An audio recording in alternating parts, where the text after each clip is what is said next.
विकसित युवाओं से बनता है विकसित राष्ट्र। इसी प्रसंग के साथ आज आर्य महाविद्यालय में युवा महोत्सव का दूसरा दिन है और आज हमारे साथ इसी युवा महोत्सव के सायकालीन सत्र के guest of honour Shri Rajesh Soni ji, city magistrate of Panipat, हमारे साथ बात करने के लिए आए हैं। तो आइए उनसे जानते हैं कि उनका हमारे युवा महोत्सव में आकर उनकी कैसी अनुभूति रही और उन्होंने क्या क्या देखा।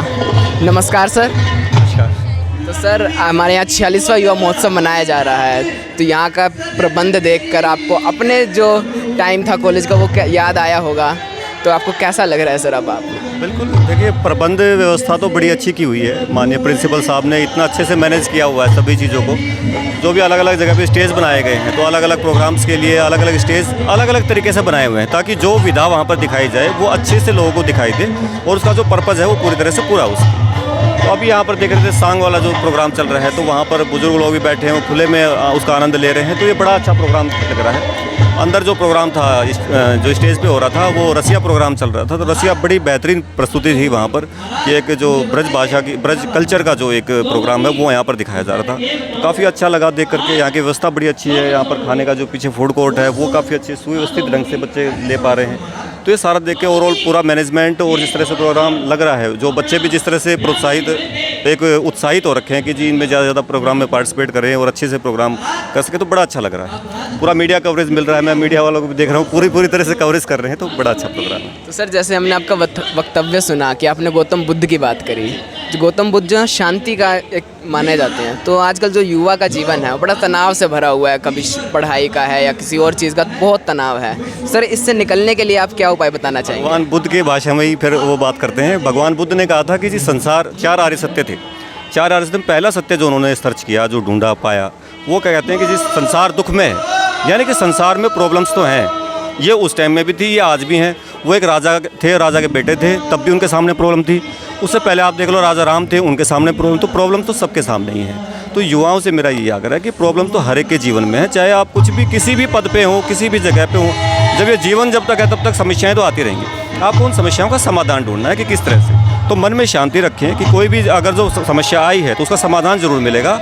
उसी बारे में मैंने एक कहा था कि जो अतो दीपक हो, कि अपने दीपक स्वयं बने, यानी कि हर चीज़ को सोचे, विचारे, चिंतन मनन करें। मैंने चिंतन मनन की बात की थी कि स्वतंत्र चिंतन मनन को बढ़ावा दें।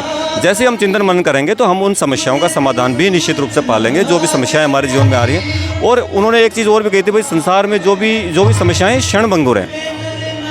और एक चीज़ और भी कहते हैं वो कि संसार प्रत्येक क्षण परिवर्तनशील है, प्रत्येक वस्तु प्रत्येक क्षण परिवर्तनशील है। अगर जो वही रूल आप समस्या में भी लगा दें तो समस्याएं भी कुछ समय बाद परिवर्तित होनी ही होनी है। यानी परिवर्तनशील है तो यानी कुछ चेंजेस उसमें आ जाएंगे। जब चेंजेस आएंगे तो ऑब्वियस सी बात है कि वो अच्छा हो जाएगा। तो हमेशा मन में संतोष रखें कि जो कुछ हो रहा है वो आगे आने वाले टाइम में और भी अच्छा होगा, इसकी उम्मीद रखें। मन में आशान्वित रहें। निराशा कोई हमारे जितना भी हमारा जो हमारे पुराने स्रोत रहे हैं या फिर जो आज भी जो हमारा लिटरेचर है, उसमें कभी भी निराशावाद को बढ़ावा नहीं दिया गया है। अस्तो माँ सदगमय, तमसो माँ ज्योतिर्गमय, मृत्यु और माँ, उस तरह की बातें की गई हैं। तो हम उसी रास्ते पर चले और उसी तरह से हम अपने जीवन को, जैसे आप इतने ज्ञान के धनी हैं और ये चैनल जो है वो युवाओं के द्वारा ही हैंडल किया जाता है और युवा महोत्सव में युवाओं को विकसित बनाने का हमारा निर्णय है। तो आप हमें कोई ऐसी एक बुक या फिर कुछ ऐसी फिलोसफिकल थिंग जो हमें प्रेरित करे कि हम निराश ना होकर उत्साह से रहें। उसके लिए एक ही चीज़ होती है कि आप पढ़िए ज़्यादा से ज़्यादा। जो भी अच्छी बुक्स होते हैं आप सर्च कर लीजिए कि टॉप 50 बुक्स, टॉप 100 बुक्स आप सर्च कर लीजिए, वो बहुत सारी लिस्ट मिल जाएगी। 7 हैबिट्स। बहुत बहुत धन्यवाद सर हमारे। आप उस तरह से करेंगे तो आपको उसमें सब कुछ मिल जाएगा। मेरा सिर्फ ये कहना था कि आपको पढ़ने के बाद उस पर चिंतन मनन करना जरूर। जो असली चीज़ है वो बाद में निकल के आएगा।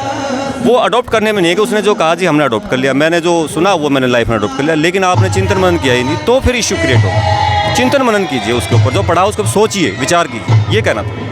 बहुत बहुत धन्यवाद सर हमारे साथ जुड़ने के लिए।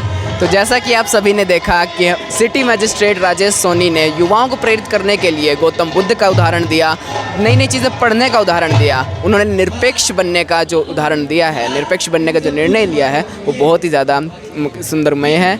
तो कैमरामैन अक्षित के साथ राजन मिश्रा, ACP नेटवर्क।